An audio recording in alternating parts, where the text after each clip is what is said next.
Now comes the time for our keynote speaker of the evening, who is Nigel Lockyer, who's the director of the Cornell Laboratory for Accelerator-based Sciences and Education.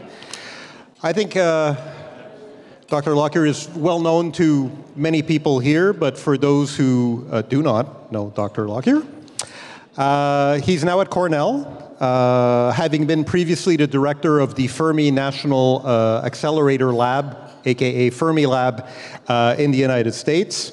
And prior to that, he served as director of TRIUMPH, which is, of course, Canada's National Laboratory for Particle and Nuclear Physics.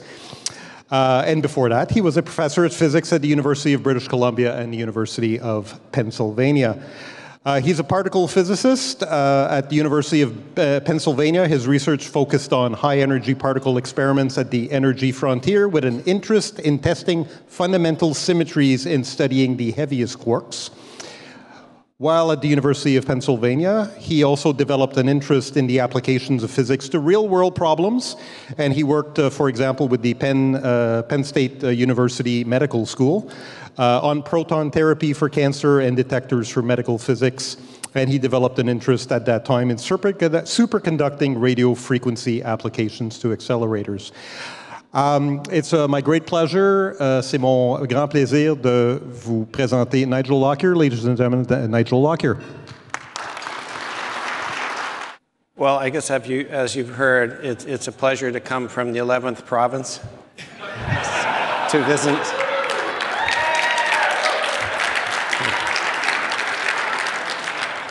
I thought you guys would like that, so okay.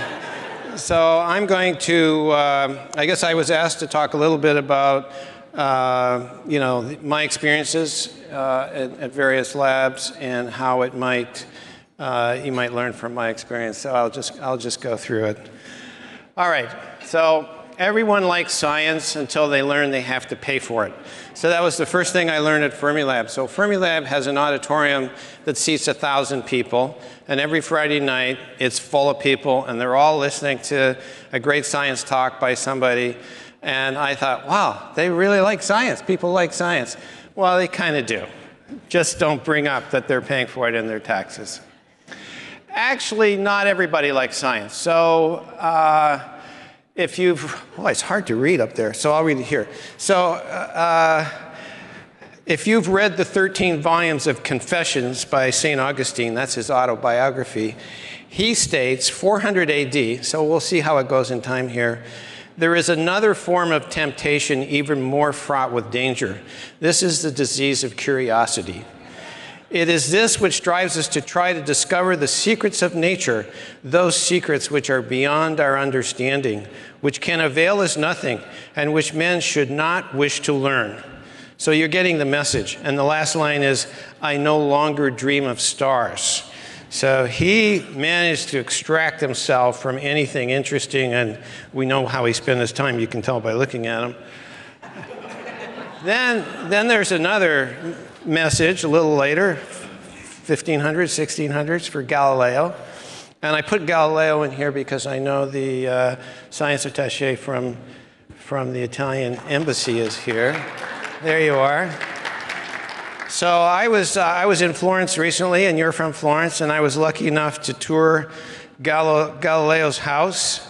There's his office on the right, and there's the garden on the left. It's a beautiful house. That's where he was imprisoned for the last 10 years of his life for, well, you know the story, for his view of where the Earth stood with respect to the sun and things like that.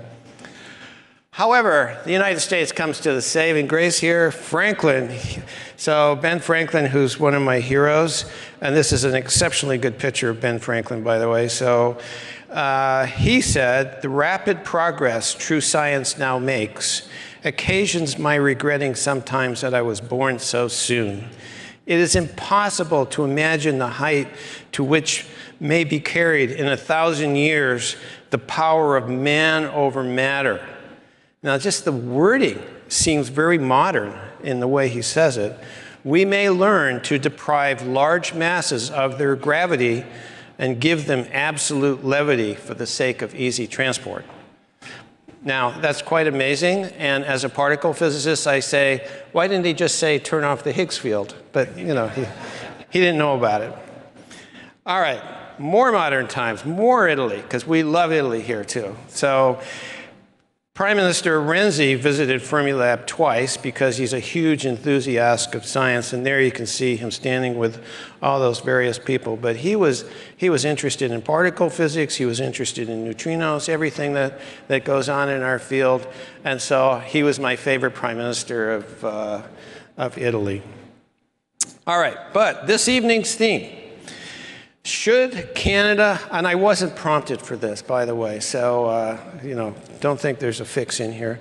Should Canada host a new ambitious international science facility, or, oh, I guess we're finished.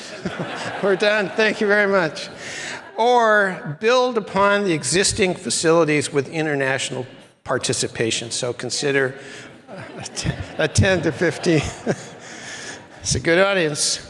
Let's see, and there's me standing with your chief science advisor some number of years ago, which was nice to meet her. All right, so let's just talk about what some countries have done. So one more Italian slide, then I think I'm finished with Italy. No more Italy. So some of you may know what the Einstein telescope is. It's the next generation LIGO. It's an experiment to search for gravity waves right back to the beginning of time. And so Italy was very aggressive, and they formally announced their desire to host that facility. And they put $1 billion on the table. And then Sardinia put money on the table. So the region put money on the table. And now they're in some kind of competition. Perhaps Germany's involved, the Netherlands are involved. But nevertheless, that's the Prime Minister, Giorgia Meloni, standing there saying, you know, we want to do this. So it's great when you get the leaders of your government to say we want to be leaders in something. And I think one of the issues here is, you know, if Canada wanted to do that, what would you do? All right, so you know, this is just my bias, so I apologize if I've missed something here that perhaps you think should be on this list. But when I think about Canada, there's a number of strengths of science here. And then the question would be, what's the priority and where do you want to invest? So my one bias I have now is anything outer space is going to be popular. So you're already seeing proposals in the US for experiments on the moon, and they're being funded. So that is the future. And the Canadian Space Agency has been out there from day one, and Canadian astronauts have been out there, so it is a strength of Canada.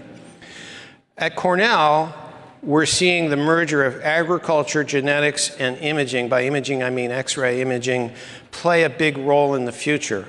And so Canadian Light Source, we collaborate with the Canadian Light Source. We collaborate with the Brazilian Light Source in this area.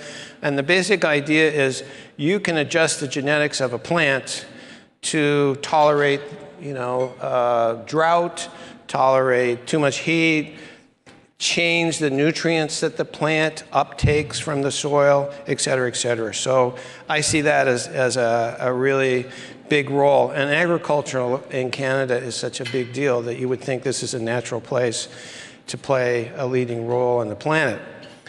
AI, of course, is going to have a major impact on many sciences, and I guess the Nobel Prize for AI went to a Canadian and a graduate of Cornell University. So there you go. Quantum information science. I've been hearing people every now and then at the table saying quantum, so quantum is big. And it's going to impact lots of things, and so that's a great area of investment. Climate change, certainly issues with the atmosphere, CO2, the Arctic, oceans, fresh water. It's just going to continue. And so playing a role in those is natural, for Canada. Energy is important everywhere, and you're seeing more and more emphasis on nuclear. Certainly in the US now, but you know, Canada has a history of nuclear power. Understanding gravity, the dark sector in the early universe, primordial black holes, everything that went on at the beginning that we don't understand. Again, we've got a lot of strength in that area. Snow Lab, for example, Perimeter, Triumph, all do those kind of things. Materials and imaging at the quantum level are being explored. So new materials is a huge industry in the US. As a particle physicist, I feel like all other physicists are material physicists, condensed matter physicists. And of course, medical research, Canada's first rate, and that's known around the world. So the first director of Fermilab was Leon Lederman. He was the one who wrote the book, The God Particle. And he said, physics is not religion. If it were, we'd have a much easier time raising money. So instead, you know, we have to ask for money. So if you have to ask for money, raise money, capital plus operating. The perfect funding model, according to Michael Kratsios, I'm sure you don't know who he is, but he is the new presidential science advisor who is not a scientist. But nevertheless, Michael Kratsios is a very capable young man. He says you need these 4 areas to contribute: private funding, state or provincial funding, federal funding, international funding. And so that's that partner model that CFI is so well associated with. So the question is, when you think about a science goal, is the science goal and the facility concept exciting enough to attract all those sources of funds? All right, so you heard some discussion today about mission down, mission-driven science, top down, bottom up, proposal driven. I'd like to say that mission-driven in the US is bottoms-up driven, and then somehow the funding agencies decide what they want to do. But it's always input from community. It's not just somebody sitting in an office deciding what they want to do. So you need both of these, I think, for a healthy system, both mission-driven and proposal-driven. And I'll say that stable funding is critical. And support through tough project times is essential. So there's 2 examples, trivial examples. SNOLAB, which had tough technical times, funding stuck with them, and then you know what happened in the end. It was a home run, or I don't know what the equivalent is now in Canada, but maybe the World Series in Toronto. And then LIGO was the same story. LIGO went on forever, and it was languishing. It was having troubles with project management, everything very difficult situation. And then, of course, they went on to discover gravity waves and got the Nobel Prize for that. So I think it is important for funding agencies to recognize that scientists are doing hard things, and sometimes there's bumps in the road and unexpected things happen. I'll come back to that. So the components of a large initiative, you must be addressing major science questions. Those questions cannot go away. They have to be something that's going to be there no matter what. You have to pursue the R&D initially. Now I'm starting to put my project management hat on. And use the latest reliable technology, apply rigorous project management, risk abatement, and train the next generations. When you're working with projects that are in the billion-dollar scale, it gets a little complicated. You've got to plan for unexpected challenges because you're pushing the envelope. But once you have a final design, you're not allowed to do R&D. You're done. You're just going to build it. And so if you mess around after you start, it's just not a good thing. We spent a lot of time this afternoon talking about impact. The public wants benefits from what you're doing. This is back to, you know, everybody loves science, but, you know, they don't want to pay for it.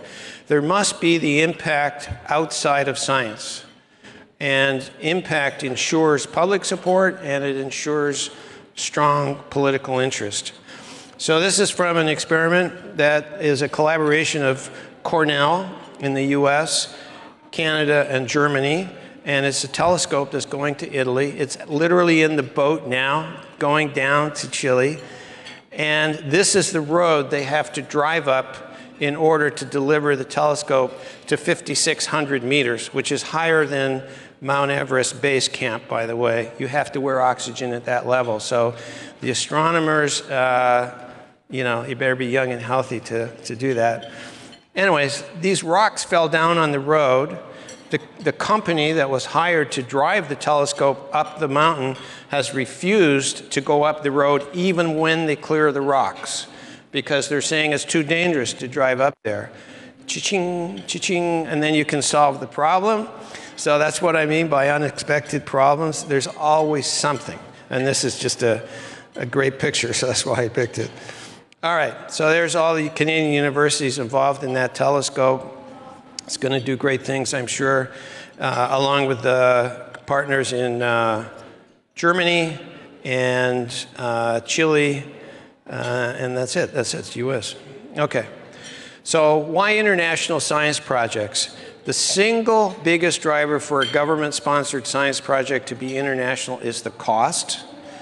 The second is the schedule, which is also cost. Third is quality management, which is cost. And fourth, will it work? This is cost. So now you know how funding agencies think and governments think. There's some scales of the projects that we deal with today. So small scale in my world would be 50 to 100 million. So that's, a telescope. Medium scale, so some of those, PIP2 is an accelerator at Fermilab. CMBS-4 is a telescope in Chile and was to be in Antarctica, but will not be there. NSLS-2 is a light source at Brookhaven. APSU is the Argonne upgrade, all over $1 billion in terms of their investments. Large scale, I'll come back to Albion F. Dune in a minute, neutrino experiment, of order $4.5 billion. And then there's megascale. So at CERN, we heard about CERN this afternoon. The Future Circular Collider, which is the next dream, I would say, of particle physicists in the world, is somewhere in the, I'm going to say, 25 billion range. And these projects, of course, take 10 to 30 years. Just in terms of schedules, the CERN schedule now goes out to 2092, just to give you an idea of things, straight. Okay, think about that. All right, so issues with an international project. Why get involved? Primarily to do the science, of course, and the benefits, but it's just too expensive for a single country to bear. So who wins? The scientists. They get to do the science. Does this help drive economic growth and social impact? Yes. Cutting-edge technology being developed by a national company may create new products in the long term, and that's the seeds of the company to move on. So a technical company always needs to be at the state of the art, and by working with labs and universities, they're able to do that. If you can afford it, a national project, not an international project, has bigger economic and social impact, and it's a lot easier to explain to the taxpayer, which you have to do in the end. So international partnerships. Today, nearly every experiment has international collaborators, but that is not what's meant by an international project. A truly international project is one where significant funds from many countries are invested to construct a facility. You share the cost and you share the risk. All the data and software are openly shared, results are published. There are challenges depending on who your countries are. There are issues with, for us working with, say, China or North Korea or Iran or so on. But, they can be worked out. Intellectual property is generally not an issue. Whoever develops it owns it. And the host country gains highly skilled people. We were talking about this afternoon in terms of impact. You're able to attract the best people to your universities because of that, and that in turn attracts the best students, and then the best students go on and make a new company. So that's the argument I've always used to justify why you want to host something. I'll give you two examples of international partnerships. A wonderful example is CERN. The CERN model has been a huge success for large, complex international projects. I followed the CERN model at Fermilab exactly, and Congress liked it, and we received wonderful support for that. On the other hand, ITER, which Canada was in and then got out, was also an international project with many partners and has a dubious reputation in Congress and has suffered from its distributed organizational structure that lacked central control. It had a lack of strict project management, and it's really struggled to be successful. And it looks to me like it's almost going to be outdated before it starts. So there's no guarantee of success by having an international project. You got to do it right. But the CERN model is at least one thing to look at. Success is not guaranteed, as I say. It's just, but if it's done right, it's a big win. So here's a picture of an agreement between DOE, which was Fermilab in this case, CERN, and the National Science Foundation, signed by the Secretary of Energy, signed by the Director General of CERN, and signed by the Director of the National Science Foundation, Franz Cordova. So that gives you an example. Every partner you have in an international project, you sign agreements at very high levels. And that means everybody knows what's going on, and that helps the project be successful in the end when it runs into a bump, because they signed off on it. So the CERN model, just to emphasize this a little bit, and the CERN model is actually language that's used by CERN itself. They call it the CERN model. And I was on a panel with Fabiola Giannotti at the United Nations where we discussed the CERN model. And it's basically this. The project must be located at or near a strong existing laboratory. That is the host. Greenfield sites are a problem because you don't have the people. It's just, we could go into that if you want. The Director General at CERN ultimately is responsible and has the necessary control of the budget. A single person is in charge. The host lab funds and builds the facility. Typically 50 to 75% you've got to put up. If Canada wants to host something, that's the price tag. You're going to pay roughly 3/4 of the project.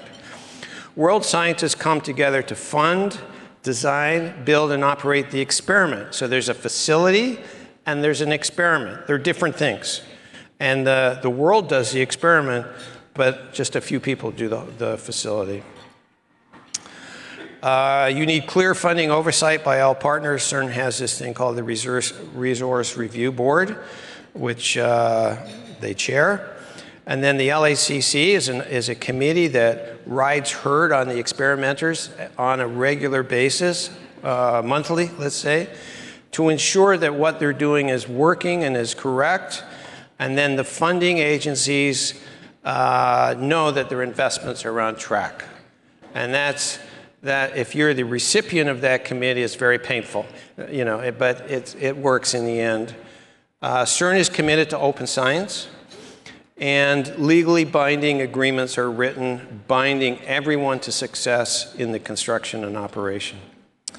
So let me give you the example that I'm intimately familiar with, which was an experiment launched when I was director of Fermilab.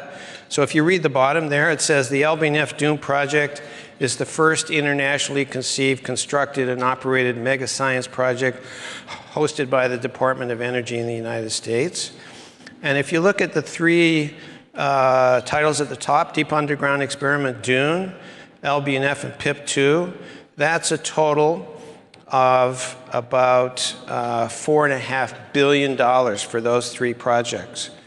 And then if I say that the overall international contribution is about 25%, that means for this project we raised $1.2 billion. And that's done. Signed agreement, legally binding. That's the investment, first time done in the US, where people are investing in a host facility that the rest of the world thinks is worth investing in. And that's me with York University's part of this, and I mention that because Ray J there, who's the Dean of Science, was the Dean of Science at Cornell when I got there. So he went from York to Cornell, and now he's the provost of Johns Hopkins. So he's doing well. He's an astronomer. All right, so this picture shows PIP2, which is a series of accelerator components.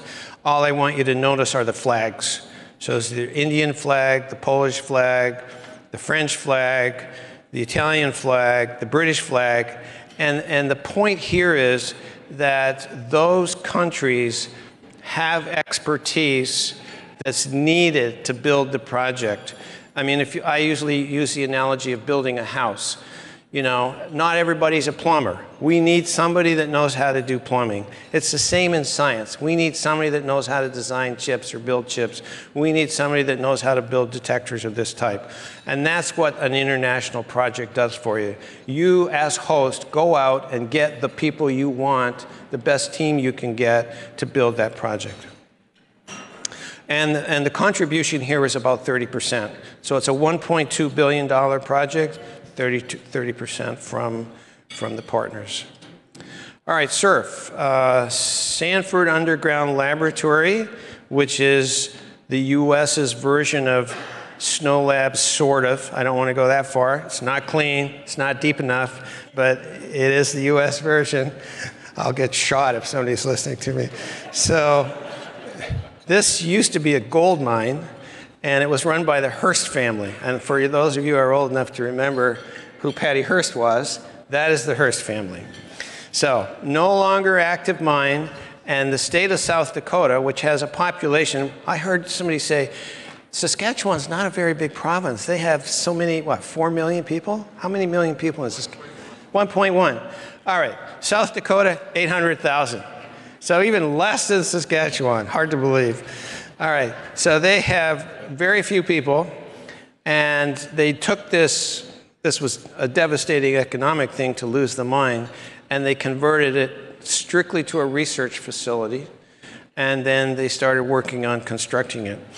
And I'll say that LBNF is a facility inside of SURF, and Dune will be the experiment that goes inside the facility. We had to excavate 800,000 tons of rock to create the caverns underground. And if you don't think that's a big number, it's a big number. And it all has to go up through an elevator. You know, think about the elevator in the hotel. You know, it says only 10 people. Well, you know, it takes a while. So the world community forms a new international collaboration to build large liquid argon detectors. So each detector is 17,000 tons of liquid argon. And this experiment's a mile underground, and it's intended to detect neutrinos, which people that know think they know what neutrinos are, but nobody knows what neutrinos are. So continuing to try and understand them. Even Art doesn't know what neutrinos are. Let's see. Develop a short baseline program as an interim science program. You have to be doing science along the way. You can't just say, I'm going to end the world and I'm going to build this facility. You got to build up to it. You got to train the students. You got to advance the technology. You need to publish science. You got to graduate people. So it's a whole package that you put together. There's a picture of me with Senator Rounds. So political support, I've emphasized this before, is critical. So South Dakota is a small state. Everybody knows the senators on a first name basis. You sit in the pub and you have beer with them. Senator Rounds was the governor at the time, and he was all in on wanting to have a research facility for the young people in South Dakota. That was his thing.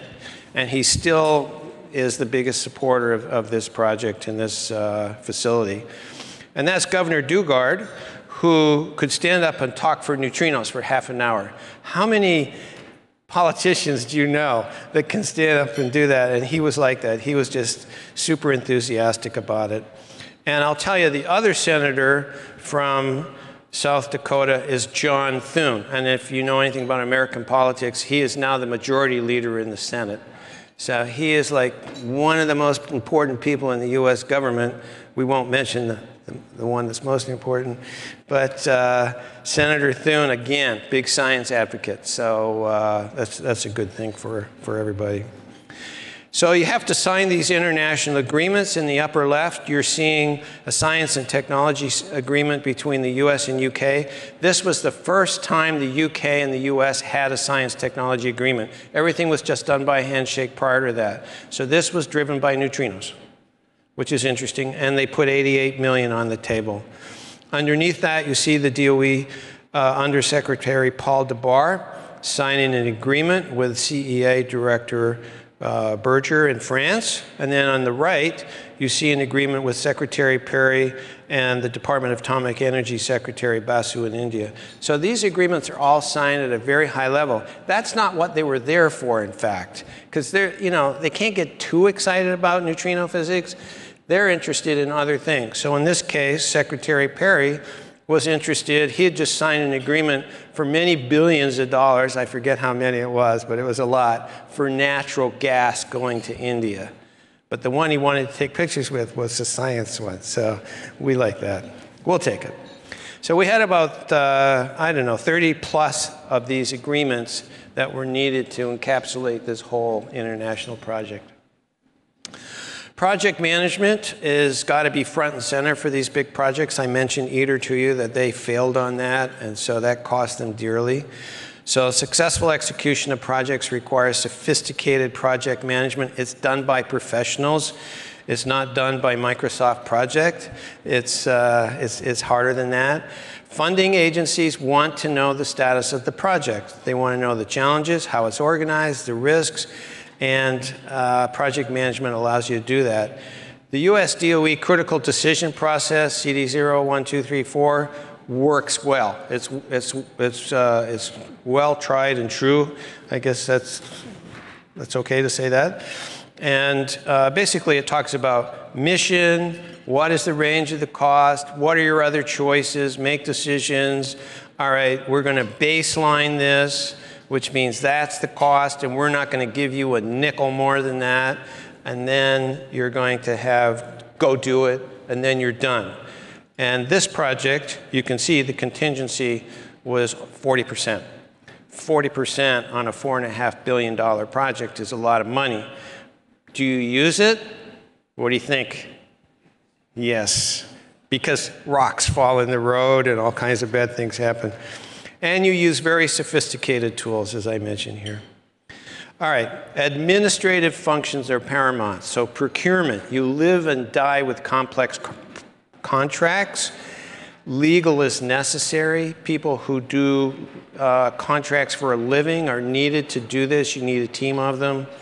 Human resources, you can imagine, is critical. It takes people to do everything. Safety, I'll come back to that. Cybersecurity is critical now. So you can see all these other administrative things really start to pile up on you. Safety is uber paramount. Most funding agencies are hypersensitive to safety. It can be a showstopper. In the US, they just shut the lab down for 9 months. If you have an accident, nothing happens at the lab. It is a nightmare. And so you work very, very hard not to have any kind of serious safety incident. And it's devastating to everybody involved for just human reasons. Integrated safety management is essential. Regular external reviews by experts is important. You need fresh eyes looking at the project, and the leadership must create the safety culture. So here's a picture of one of the caverns that I was talking about that was dug. So this was one of 3 that were made in South Dakota. You get a sense in that right picture just how big that is. It is humongous. I mentioned, you see in the middle there, I say CMGC. Construction manager, general contractor. That was the type of contract we used. And it's a contract where the construction company sits with the architects, and they design it at the same time, because architects have a tendency to design things that can't be made, or they aren't made very efficiently. And so you need some reality sitting next to you.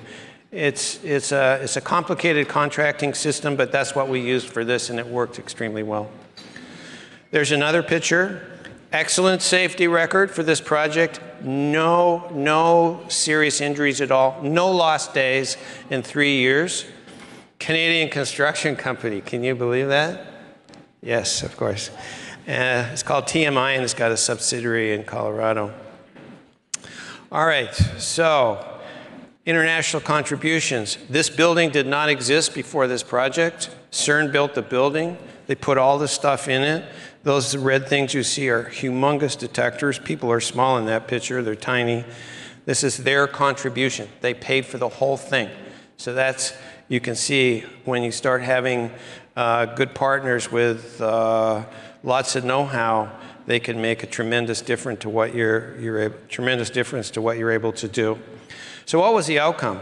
CERN and Fermilab futures are intertwined. So the US DOE and NSF give significant funds to the LHC program. CERN is critical to the contribution to LBNF. I mean, it just goes without saying now. US and European community roadmaps are bottoms up. So the roadmaps are not integrated. I tried to merge the roadmaps of Europe and US, did not work. But they do follow each other very closely.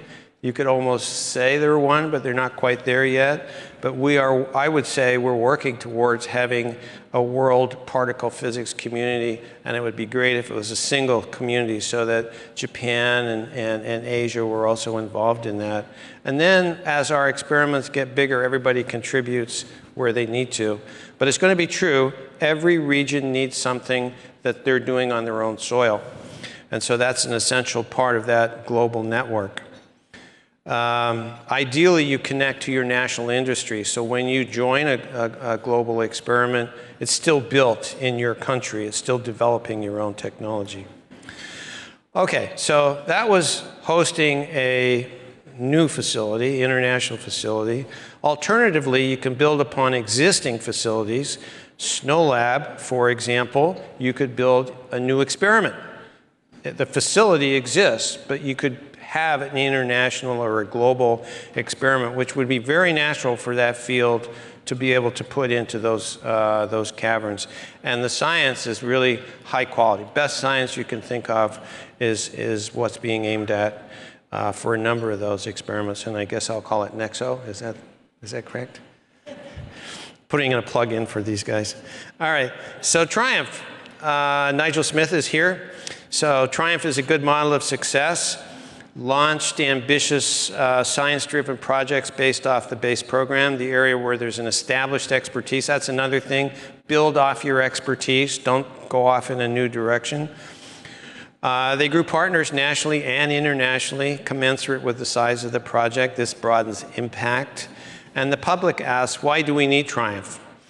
Well, you want to ensure societal impact of projects. So in this case, Triumph studies rare isotopes as their field of study, obscure things about nuclei that none of us would understand, but nuclei end up being medical isotopes, and the public does understand that. So there's a very simple way of selling Triumph to the community, to the world. And in fact, they make about 2 million isotopes per year. So by definition, impact the lives of 2 million people every year. And that's around the world. So it's a great story, but you need those stories about impact of your science. There's the world's largest cyclotron, if you haven't seen it before. And it got a prize when I was there, one of 11 IEEE engineering milestones in Canada, which we were very proud of. Okay, Triumph also has spin-off companies, if you like, and they make products that are found all over the world. They're found in hospitals, and so that's another feature of a enterprise that has shown success and continues to show success. When I first went to Fermilab, people said, should we make isotopes? And I said, no, I don't want to make isotopes because I think Triumph does a great job of isotopes. That doesn't mean that's the only place, but they certainly do a great job of it. All right, and Triumph also has international partners. So I went back to 1989, the Japanese Prime Minister. Japan invested in a beamline at Triumph that has been used to what's called MUSR, which is a technique for studying materials, and it still runs. And I had a student who did their thesis on that beamline, so I'm partial to it. But nevertheless, good partnerships right from the beginning with Triumph. Canadian Light Source, broad science program, nice picture. It's located near key agricultural industries. So here's this back to my story of merging genetics, agriculture, and X-ray imaging. Micronutrient deficiency, or hidden hunger as it's called, causes severe health problems in hundreds of millions of people worldwide, and in particular to children. So the argument here is that you want to take the food that people are eating and make it more nutritious by bringing in this case, cassava, and bringing in iron and zinc and making sure it doesn't have toxins in it. So that's a very powerful, to me, impact story, but it uses the X-ray imaging of the facility, it uses the genetics that Canada is so well known for, and agriculture. So it's a natural, I think, for Canadians.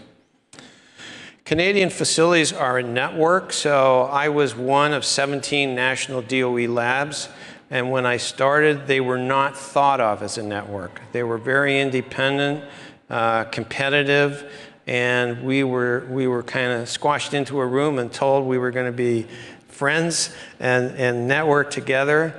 And now I think that's kind of a foregone conclusion. And what that means in reality is one place may have a technology that another place wants, or you help somebody build something. I heard it today with, did you fly the plane over Canada and ask what it was good for? It's that kind of logic. Is once you develop something somewhere, ask whether it's relevant for everywhere. And there I list Perimeter, Triumph, and SNOLAB, natural networks. Now, I know less about the second subject, but I do like the Edmondson because it's kind of a cool thing, icebreaker. And then Oceans Network, I'm familiar with from the West Coast. There's one on the East Coast too. And now the Arctic, I guess, and Antarctic. So that is such a great program, you'd wonder if they can work together. And there's other ideas there too. What drove that in my thinking is that the Department of Energy invested about $200 million into Fermilab for developing accelerators for the International Linear Collider, and it never happened. But that technology was used to build what I'll say is the world's best free electron laser at Stanford, the LCLS-2. So it was built at Fermilab and at JLab with technology that was invested in for some other topic, but never actually got used. Communications, we heard about this today, I think critically important. My theory is everybody must know what you're doing. That's why I mentioned the senators, all the way down to the guy in the shop has to know what you're doing. The audience is decision makers, provincial and federal leadership, local and national public. You should engage your own staff. Everyone must know what the lab mission is and how they fit in. You never know who lives next to who and who they know and all that kind of stuff, and that's certainly true. Outreach builds next generations. Inclusivity and diversity bring dividend. Oh, I was supposed to take that out. I forgot.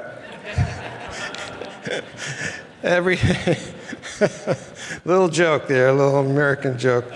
Okay.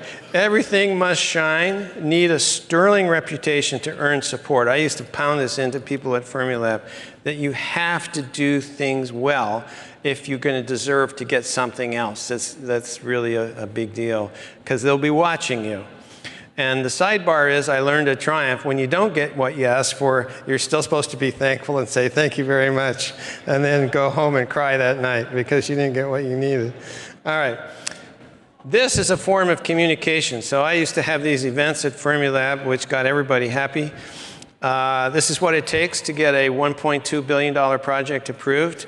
A lot of dirt in the parking lot, a lot of shovels that were coated in a fake gold color. The two on the left are senators from Illinois, congressperson, congressperson, congressperson, me, congressperson, governor, undersecretary, scientist, DOE, president of the University of Chicago, consul general, consul general, consul general, consul general, and so on. And we had them all in a tent, and everybody got 2 minutes. And we were done on time. So that was what it took.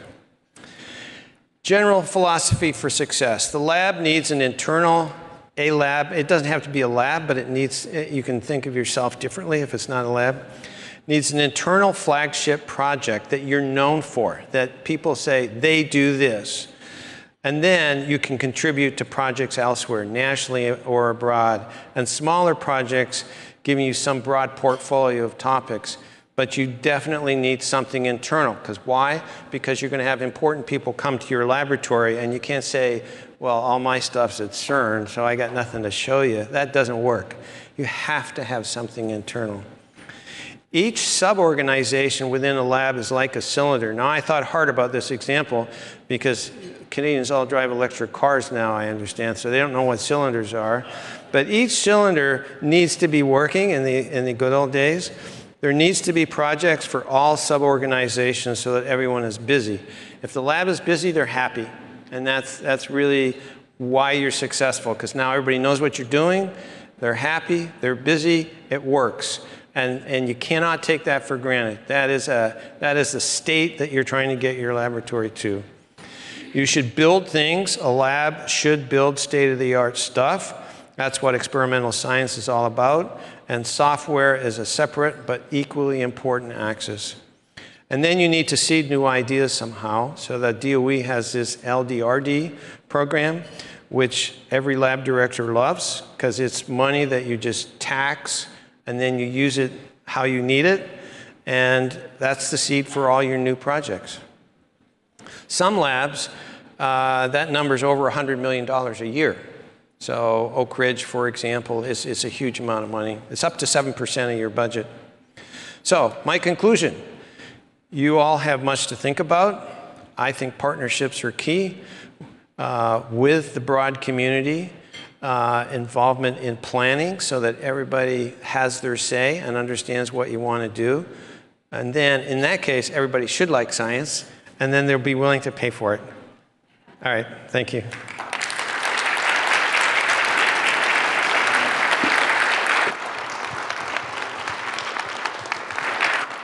Thank you very much. That was very enlightening in many regards. We have time for a couple of questions. Sure, sure. If anybody would have a question, we have 2 microphones.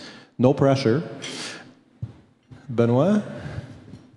Hi, Nigel. Thanks for a really nice and certainly inspiring talk. A lot of it resonated with me. And what I wanted to point out is I'm with Oceanworks Canada, the one that you just cited a couple slides ago. And you were talking before about the advantage of leveraging existing infrastructure for new projects. Say that again, I'm having trouble hearing. You advocated for leveraging Yes. existing infrastructure for new projects. And Yes. so I want to report something that should be of interest to you, that ONC, Oceanworks Canada, is going to be hosting the Pacific Ocean Neutrino Experiment, basically a $100 million+ projects that will be attached to our flagship observatory under the ocean, leveraging what we have to offer there and our expertise in deploying things subsea. And so this observatory will, of course, contribute and be probably equivalent in terms of scope to the IceCube system at the South Pole. So where would it be located? Under the ocean, I heard that. Yeah, in the ocean. Any ocean? Off the coast of Vancouver Island. Ah, nice place, yeah. Yeah. And my colleagues here will perform the installations, no pressure. But it's actually an interesting international collaboration. Yes. It's come together from Europeans and Canadians and US researchers to put it together. And what was attractive to them is this ability that we have to successfully deploy and operate undersea infrastructure successfully. So just a comment to highlight the fact that there's going to be more neutrino science in Canada. Yeah, Canada's got lots of neutrino science, that's for sure. Any other questions? The mics are open. I guess not. On that, let me thank you again for your remarks. Sure. Merci beaucoup pour vos commentaires.